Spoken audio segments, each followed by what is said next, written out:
Headline के प्रायोजक है सुशीला चैरिटेबल ट्रस्ट, जहां लोक हित और विकलांग लोगों की सहायता करना ही है कर्म, जिसका एक ही नारा जनहित में योगदान कराना।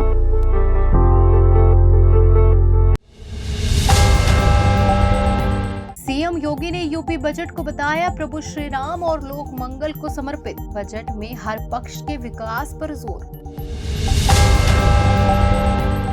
अब तक बरकरार है नामो निशान हमारा, अखिलेश यादव का शेर के साथ योगी सरकार को जवाब। शिवराज सिंह चौहान के हाथ में हाथ डालकर डांस। दीपक जोशी के बीजेपी में वापसी के क्या अब द्वार खुल गए हैं? झारखंड विधानसभा में चंपई सोरेन ने विश्वास मत हासिल किया। पक्ष में पड़े 47 वोट, विपक्ष में 29 मत। अक्षय कुमार ने शंभू गाने से किया सिंगिंग की दुनिया में डेब्यू। लोगों ने कहा आपने सोमवार का दिन बना दिया सर। उत्तर प्रदेश में बजट 2024 पेश कर दिया गया है। यूपी विधानसभा में वित्तीय वर्ष 2024-25 का बजट पेश किया गया।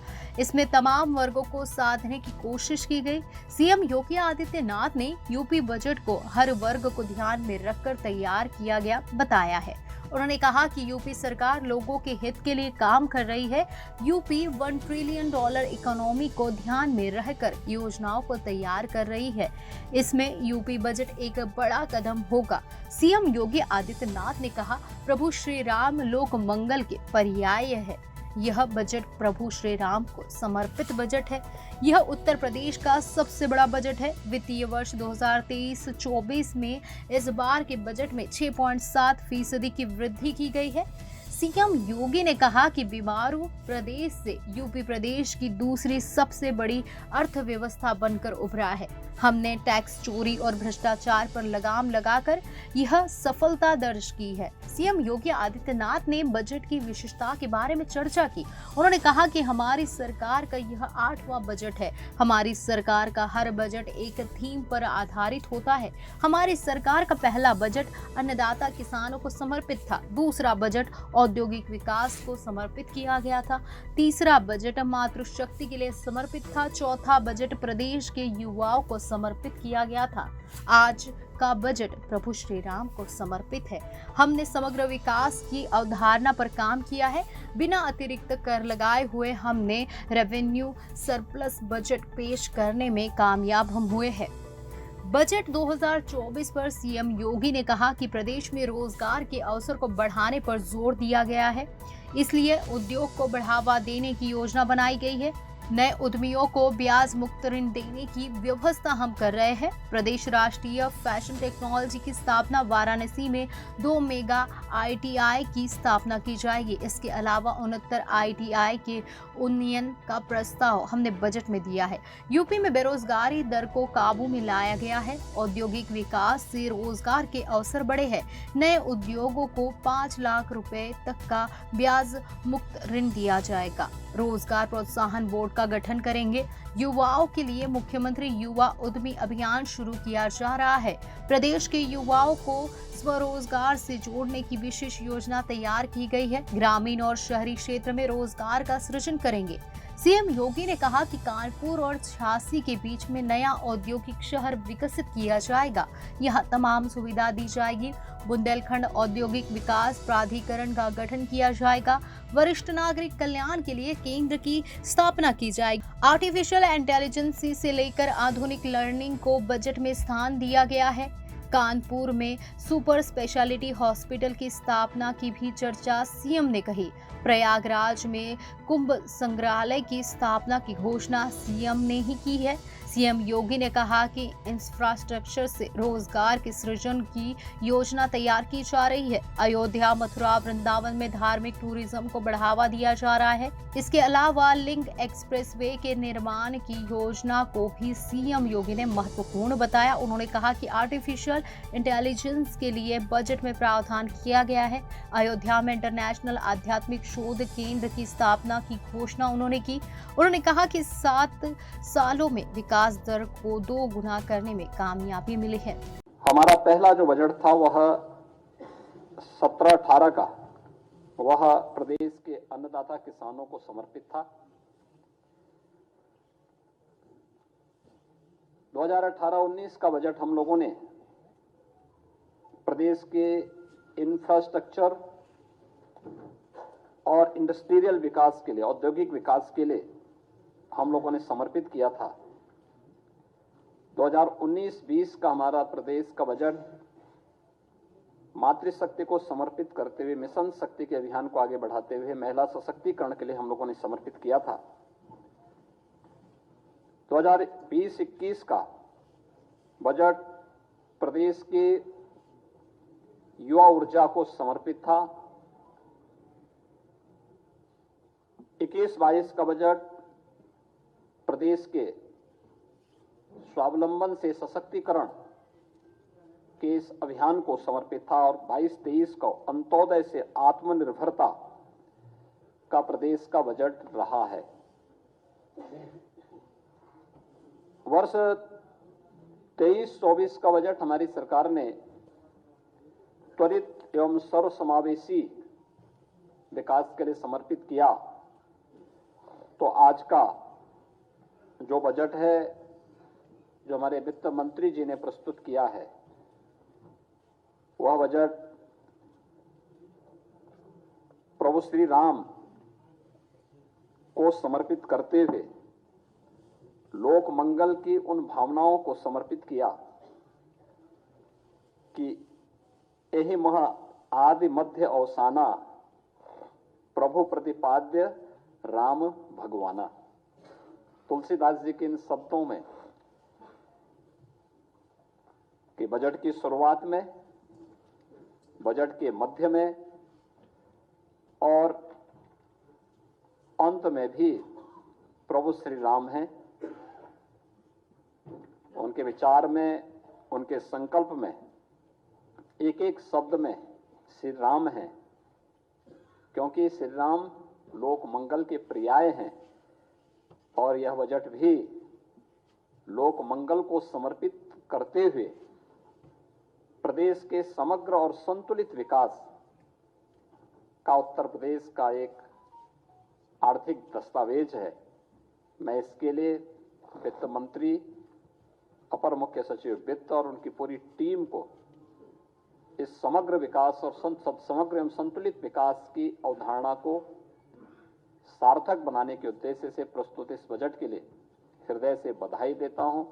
हमारा पहला जो बजट था वह 17-18 का, वह प्रदेश के अन्नदाता किसानों को समर्पित था। 2018-19 का बजट हम लोगों ने प्रदेश के इंफ्रास्ट्रक्चर और इंडस्ट्रियल विकास के लिए, औद्योगिक विकास के लिए हम लोगों ने समर्पित किया था। 2019-20 का हमारा प्रदेश का बजट मातृशक्ति को समर्पित करते हुए, मिशन शक्ति के अभियान को आगे बढ़ाते हुए महिला सशक्तिकरण के लिए हम लोगों ने समर्पित किया था। 2020-21 का बजट प्रदेश के युवा ऊर्जा को समर्पित था। 21-22 का बजट प्रदेश के स्वावलंबन से सशक्तिकरण के इस अभियान को समर्पित था और 22-23 को अंत्योदय से आत्मनिर्भरता का प्रदेश का बजट रहा है। वर्ष 23-24 का बजट हमारी सरकार ने त्वरित एवं सर्वसमावेशी विकास के लिए समर्पित किया। तो आज का जो बजट है, जो हमारे वित्त मंत्री जी ने प्रस्तुत किया है, वह बजट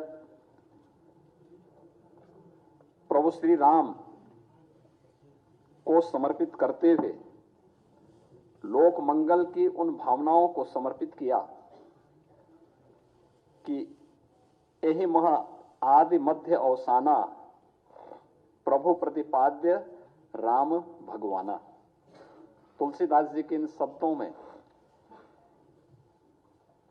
कि बजट की शुरुआत में, बजट के मध्य में और पंथ में भी प्रभु श्री राम हैं। उनके विचार में, उनके संकल्प में एक एक शब्द में श्री राम है, क्योंकि श्री राम लोक मंगल के पर्याय हैं और यह बजट भी लोक मंगल को समर्पित करते हुए प्रदेश के समग्र और संतुलित विकास का उत्तर प्रदेश का एक आर्थिक दस्तावेज है। मैं इसके लिए वित्त मंत्री, अपर मुख्य सचिव वित्त और उनकी पूरी टीम को इस समग्र विकास और समग्र एवं संतुलित विकास की अवधारणा को सार्थक बनाने के उद्देश्य से प्रस्तुत इस बजट के लिए हृदय से बधाई देता हूं।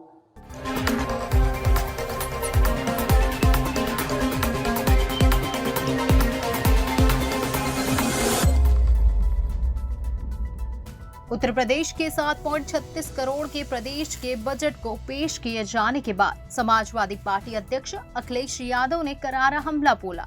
समाजवादी पार्टी कार्यालय में चुन-चुनकर योजनाओं को लेकर योगी सरकार को घेरा। उन्होंने बजट भाषण में पढ़े गए शेर को दोहराया। दरअसल वित्त मंत्री सुरेश खन्ना ने शेर पढ़ा था, यूनान मिस्र रोमा सब मिट गए जहां से अब तक मगर है बाकी नामो निशा हमारा। इस शेर को अखिलेश यादव ने अपने हिसाब से जोरदार तरीके से हमला बोला। उन्होंने कहा कि अब तक मगर है बाकी नामो निशा हमारा शायद हमारे लिए है।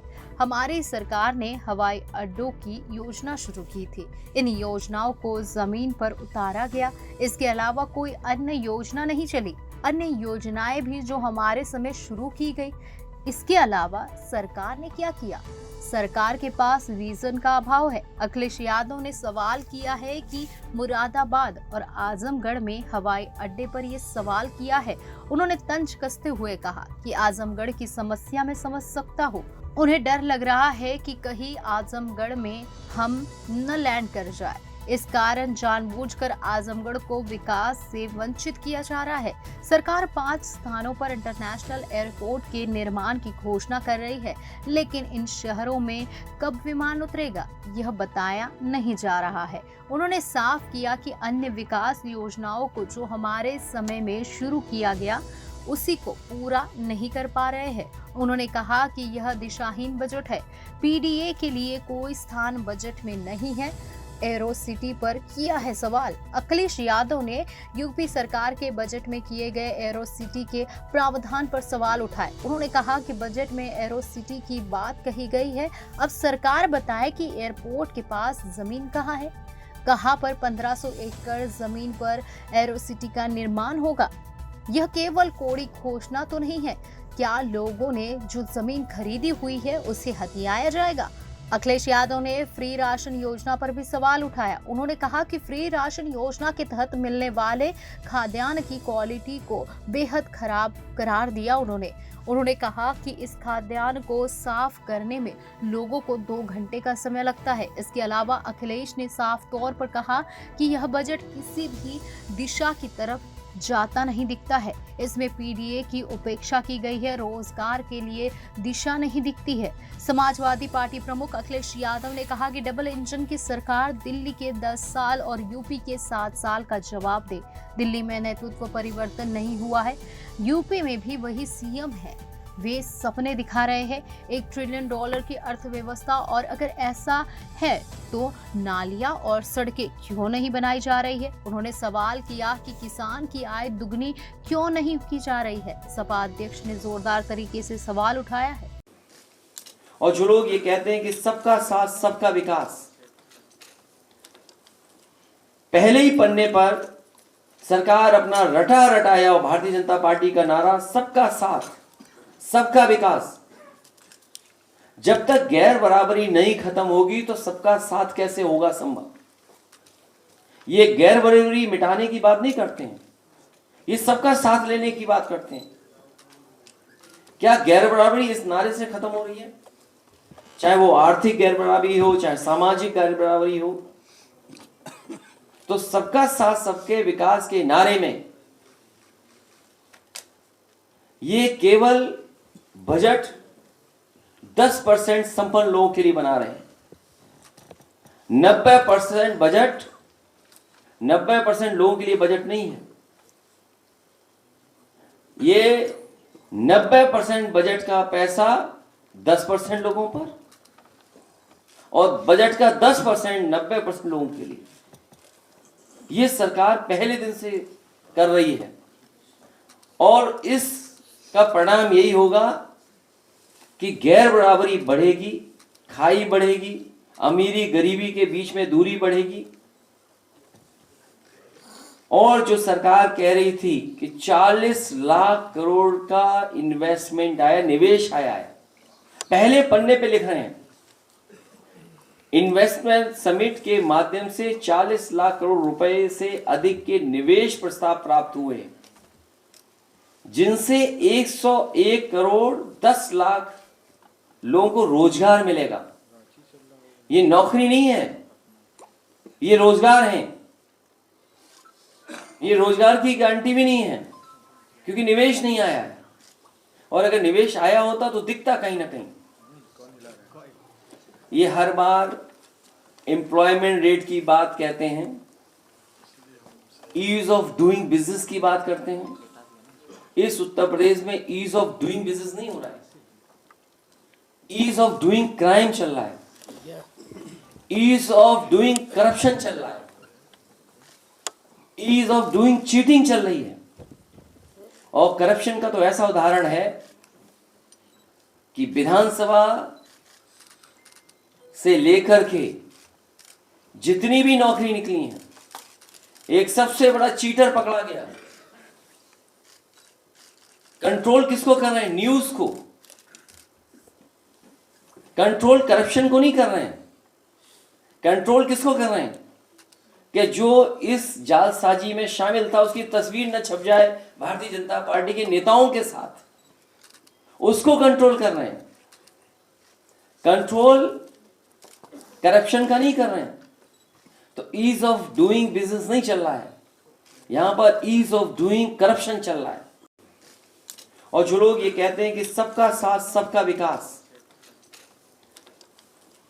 पहले ही पन्ने पर सरकार अपना रटा रटाया और भारतीय जनता पार्टी का नारा सबका साथ सबका विकास। जब तक गैर बराबरी नहीं खत्म होगी तो सबका साथ कैसे होगा संभव? ये गैर बराबरी मिटाने की बात नहीं करते हैं, ये सबका साथ लेने की बात करते हैं। क्या गैर बराबरी इस नारे से खत्म हो रही है? चाहे वो आर्थिक गैर बराबरी हो, चाहे सामाजिक गैर बराबरी हो, तो सबका साथ सबके विकास के नारे में ये केवल बजट 10% संपन्न लोगों के लिए बना रहे हैं। 90% बजट 90% लोगों के लिए बजट नहीं है। ये 90% बजट का पैसा 10% लोगों पर और बजट का 10% 90% लोगों के लिए। ये सरकार पहले दिन से कर रही है और इसका परिणाम यही होगा कि गैर बराबरी बढ़ेगी, खाई बढ़ेगी, अमीरी गरीबी के बीच में दूरी बढ़ेगी। और जो सरकार कह रही थी कि 40 लाख करोड़ का इन्वेस्टमेंट आया, निवेश आया है, पहले पन्ने पे लिख रहे हैं इन्वेस्टमेंट समिट के माध्यम से 40 लाख करोड़ रुपए से अधिक के निवेश प्रस्ताव प्राप्त हुए, जिनसे 101 करोड़ 10 लाख लोगों को रोजगार मिलेगा। ये नौकरी नहीं है, ये रोजगार है।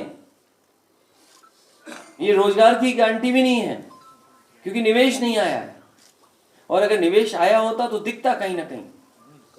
ये सरकार पिछले लगभग 7 साल तो यहां हो रहे यूपी में, और दिल्ली के 10 साल,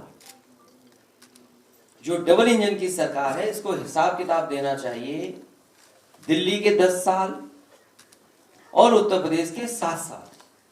दिल्ली में भी कोई नेतृत्व नहीं बदला, वही का वही नेतृत्व है, और यूपी में भी कोई नेतृत्व नहीं बदला, वही के वही मुख्यमंत्री हैं।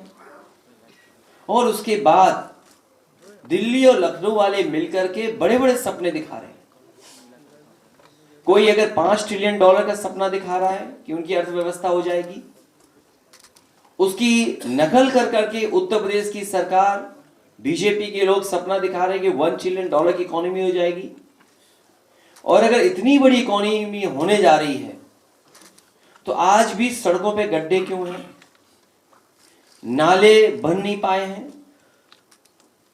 और हमारी नदियां अभी भी खराब हो रही हैं, नौकरी नहीं, रोजगार नहीं और किसान की आय दोगुनी नहीं। किसान अभी भी आर्थिक संकट से गुजर रहा है, उसकी किसी फसल की कीमत नहीं दे पा रहे हैं। कहने के तो बजट में कई फसलों के नाम लिए उन्होंने, लेकिन कहीं भी सरकारी खरीद और एमएसपी की बात को लेकर के सरकार चुप है।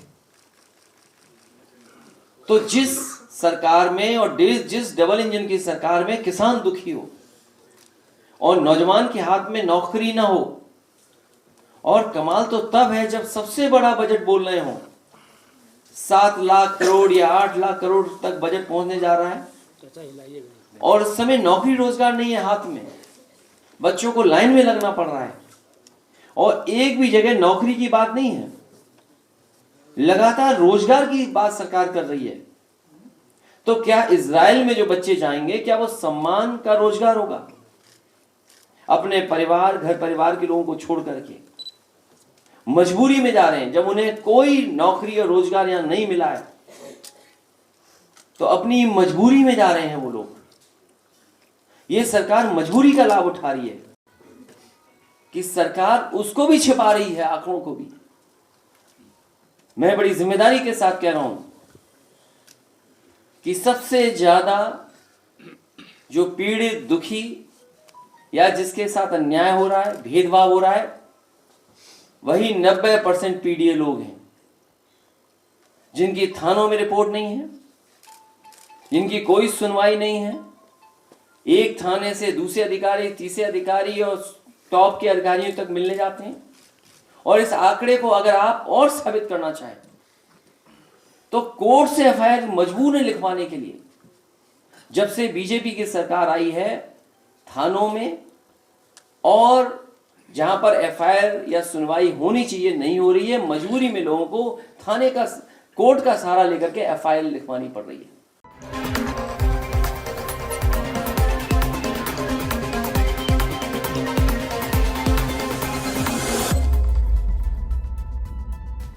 एमपी विधानसभा चुनाव से पहले पूर्व मंत्री दीपक जोशी रोते हुए बीजेपी से बाहर गए थे।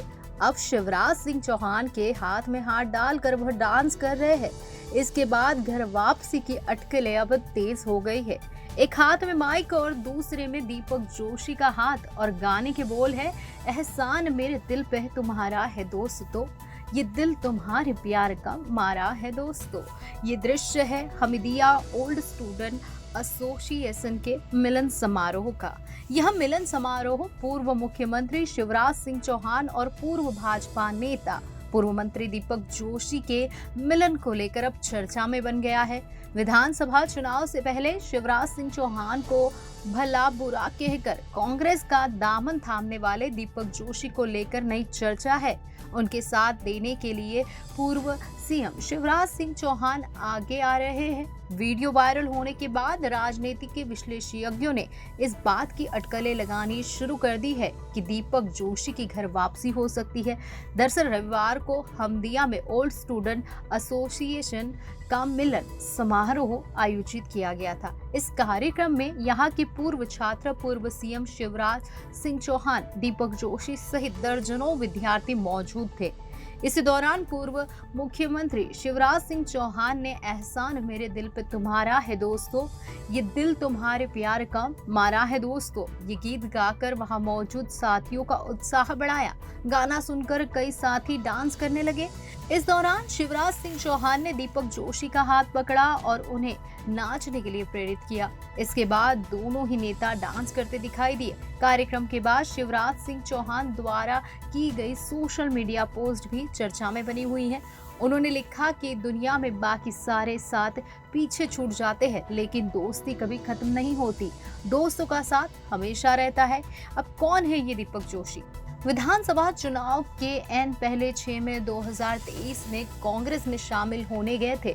तब जोशी ने कहा था कि बीजेपी में रहकर वे अपने पिता के सिद्धांतों की रक्षा नहीं कर सकते हैं, इसलिए कांग्रेस में शामिल हुए हैं। दीपक जोशी पूर्व मुख्यमंत्री कैलाश जोशी के बेटे हैं। वह शिवराज सरकार में मंत्री भी रहे हैं। बीजेपी पर निशाना साधते हुए उन्होंने कहा था कि अब भ्रष्टाचार की पराकाष्ठा हो गई है, ऐश्वर्य और सुख के साधन जुटाए जा रहे हैं। बीजेपी अपनी लाइन से बहुत बुरी तरह भटकी हुई है। उन्होंने कमलनाथ की तारीफ भी की थी। दीपक जोशी सबसे पहले 2003 में बागली से विधायक बने थे। 2008 और 2013 में हाटपिपल्या से जीते थे। शिवराज सरकार में 2013 से 18 तक भी मंत्री भी रह चुके हैं। 2018 के विधानसभा चुनाव में इन्हें कांग्रेस उम्मीदवार मनोज चौधरी से हार का सामना करना पड़ा। मार्च 2020 में जब ज्योतिरादित्य सिंधिया समर्थक विधायकों ने कांग्रेस छोड़ भाजपा का दामन थामा, उसी दौरान दीपक जोशी को चुनाव हराने वाले मनोज चौधरी भी भाजपा में शामिल हो गए थे। उपचुनाव में भी मनोज चौधरी को जीत हासिल हुई और वह भाजपा विधायक बन गए।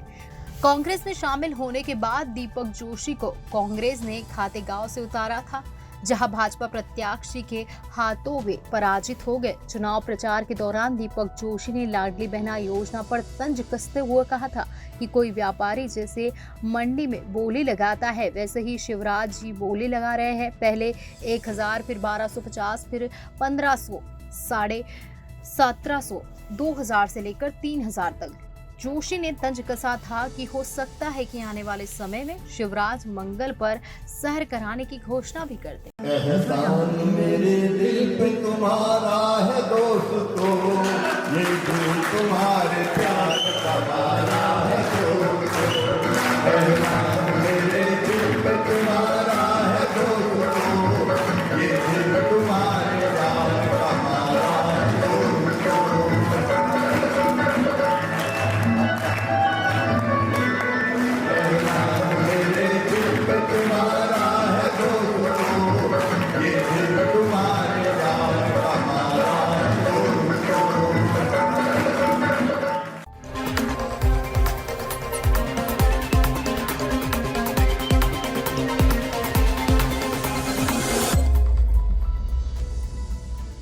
झारखंड के मुख्यमंत्री चंपई सोरेन ने सोमवार को विधानसभा में बहुमत हासिल कर लिया। विधानसभा के विशेष सत्र में चंपई सोरेन की ओर से विश्वास मत का प्रस्ताव सदन में पेश किया गया।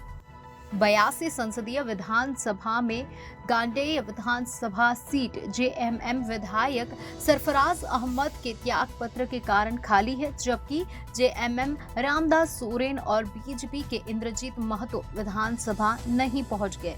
घाटशिला के जेएमएम विधायक रामदास सोरेन किडनी की समस्या के कारण दिल्ली के अस्पताल में भर्ती है। वहीं बीजेपी विधायक इंद्रजीत महतो लंबे समय से हैदराबाद के एक अस्पताल में इलाजरत है। विश्वास मत प्रस्ताव के पक्ष में 47 वोट प्राप्त हुए, जबकि विरोध में 29 मत मिले। विधानसभा में विश्वास मत प्रस्ताव पेश करते हुए सीएम चंपई सोरेन ने कहा कि केंद्रीय जांच एजेंसियों का दुरुपयोग कर हेमंत सोरेन को फंसाने का काम किया गया है। उन्होंने कहा कि ईडी ने हेमंत सोरेन को उस मामले में गिरफ्तार किया है जिसका कोई खाता बही नहीं है, जबकि बीजेपी विधायक भानु प्रताप शाही का ईडी ने 7 करोड़ रुपए की संपत्ति जब्त की, लेकिन उनके खिलाफ कोई भी कार्रवाई नहीं हो रही। मुख्यमंत्री चंपई सोरेन के बाद पूर्व सीएम हेमंत सोरेन ने अपनी बातों को सदन में रखते हुए बीजेपी पर गंभीर आरोप लगाए। उन्होंने 31 जनवरी की रात को काली रात बताते हुए कहा कि देश के लोकतांत्रिक इतिहास में एक काला अध्याय बन गया। उन्होंने कहा कि 31 जनवरी की रात को देश में पहली बार किसी सीएम या पूर्व सीएम या किसी व्यक्ति की गिरफ्तारी राजभवन में हुई। हेमंत सोरेन ने आरोप लगाया कि उनकी गिरफ्तारी में राजभवन भी शामिल रहा है। हेमंत सोरेन ने ईडी के सभी आरोपों को बेबुनियाद बताते हुए कहा, यदि उनके नाम की 8.5 एकड़ जमीन के कागजात को सामने रख दिया जाए तो वे राजनीति से संन्यास ले लेंगे। इतना ही नहीं, वे झारखंड छोड़ चले जाएंगे। हेमंत सोरेन ने कहा कि मैं आंसू नहीं बहाऊंगा, वक्त के लिए बचा कर रखूंगा। जी हाँ, उन्होंने कहा कि राजभवन में पहली बार किसी की गिरफ्तारी हुई है। अब ये देखना है कि राष्ट्रपति भवन लोकसभा अध्यक्ष के आवास से गिरफ्तारी की शुरुआत कब होगी। बीजेपी विधायक दल के नेता अमर कुमार बावरी ने कहा कि कांग्रेस देश और झारखंड विरोधी है। उन्होंने कहा कि कांग्रेस के साथ जो भी गया वो जेल गया। अमर बावरी ने कहा कि कांग्रेस ने ही शिबू सोरेन और पूर्व मुख्यमंत्री मधु कोड़ा को जेल भिजवाया। अब हेमंत सोरेन जेल गए हैं, इसलिए सीएम चंपई सोरेन को भी सावधान रहना चाहिए। उन्होंने कहा कि 4 वर्षों के कार्यकाल में जेएमएम कांग्रेस गठबंधन सरकार ने झारखंड को दीमक की तरह से चाटने का काम किया है। विधानसभा में मनोनीत विधायक ग्लेन जोसेफ ग्लॉन्स्टन ने भी सदन में अपनी बात रखी। उन्होंने कहा कि साजिश के तहत हमारे जैसे लोगों के सदन पहुंचने का रास्ता बंद कर दिया गया। उन्होंने कहा, मैं देश का अंतिम मनोनीत विधायक हूँ। उन्होंने कहा कि हम एक है, हमारा भारत एक है, हमें धर्म के नाम पर अलग न करे, राम के नाम को बदनाम न करे। भाजपा को संबोधित करते हुए उन्होंने कहा कि आपने हमारा हक छीन लिया। अध्यक्ष महोदय, मैं आंसू नहीं बहाऊं, आंसू वक्त के लिए रखूंगा। आप लोगों के लिए आंसू का कोई मतलब नहीं। आदिवासी दलितों का, पिछड़ों का, आदिवासी के आंसुओं का कोई मोल नहीं। वक्त आने पर हम इनके एक एक सवालों का जवाब और एक एक इनके षड्यंत्र का जवाब वक्त आने पर बड़ी माकूल तरीके से दिया जाएगा।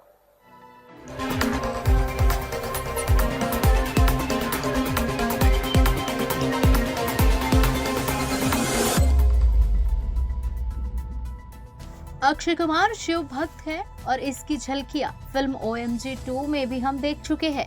अब अक्षय ने अपने नए म्यूजिक वीडियो शंभू में भी आवाज दी है और अपना सिंगिंग टैलेंट दिखाया है। बड़े पर्दे पर एक्शन और एक्टिंग का जलवा दिखाने वाले अक्षय कुमार अपने फैंस के लिए नया तोहफा लेकर आए हैं। अपनी शानदार आवाज में उन्होंने अपना ये म्यूजिक वीडियो शंभू रिलीज किया है, जिसे देखकर एक बार लोग अक्षय कुमार के दीवाने हो रहे हैं।